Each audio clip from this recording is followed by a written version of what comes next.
श्रीराम समर्थ.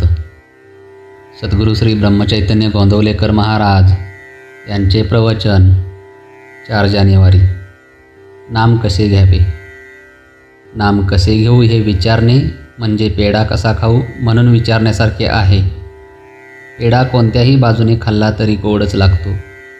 तसे नाम कसेही घेतले तरी ते आपले काम करतेच करते. पेढा ज्याने खाल्ला आहे तो पेढा कसा खाऊ असे विचारणार नाही. तसे नाम घेणारा मनुष्य नाम कसे घेऊ म्हणून विचारणार नाही. शेतात बी पेरतात तेव्हा त्याचे तोंड वरच्या बाजूला आहे की नाही हे पाहत नाहीत.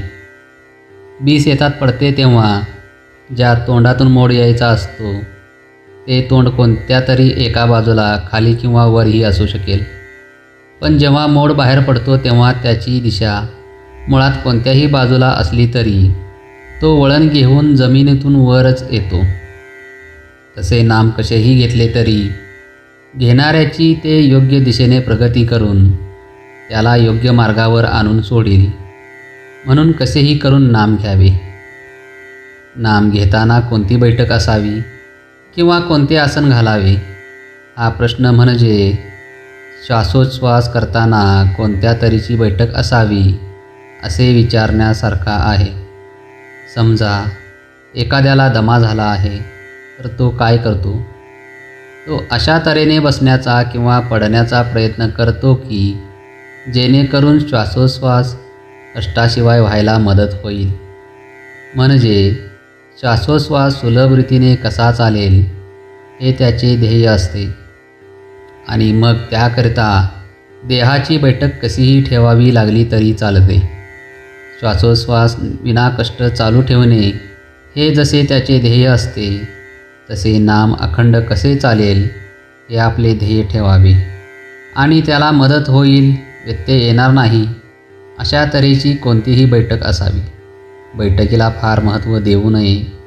समजा आपण पद्मासन घालून नामस्मरणाला बसतो आणि काही वेळाने पाठीला कळ लागली तर आपले लक्ष नामापेक्षा देहाकडेच लागेल. म्हणजे नाम घेता घेता देहाचा विसर पडण्याऐवजी देहाची स्मृतीच वाढल्यासारखी होईल. म्हणून नामस्मरणात खंड न व्हावा हे ध्येय ठेवून त्याला अनुकूल अशी ज्याच्या त्याच्या प्रकृती धर्माप्रमाणे कोणतीही बैठक ठेवावी. भगवंताच्या नामाला शरीराचे कसलेही बंधन नाही. हेच तर नामाचे महात्म्य आहे. मनुष्याच्या कोणत्याही अवस्थेमध्ये भगवंताचे स्मरण सहज ठेवता येण्याचे एकच साधन आहे आणि ते म्हणजे त्याचे नाम होय. पण देहबुद्धी अशी और आहे की त्या निरुपाधिक नामाला आपण काहीतरी उपाधी जोडतो आणि त्या उपाधीवर नाम घेणे अवलंबन ठेवतो. असे न करावे. इतर उपाधी सुखदुःख उत्पन्न करतील पण नाम निरुपाधिक आनंद देईल. जय जय रघुवीर समर्थ. आजचे बोधवाक्य. शुद्ध भावनेत आणि निष्ठेत खरे समाधान आहे. ही निष्ठा अनुसंधानाने उत्पन्न होते. श्रीराम समर्थ.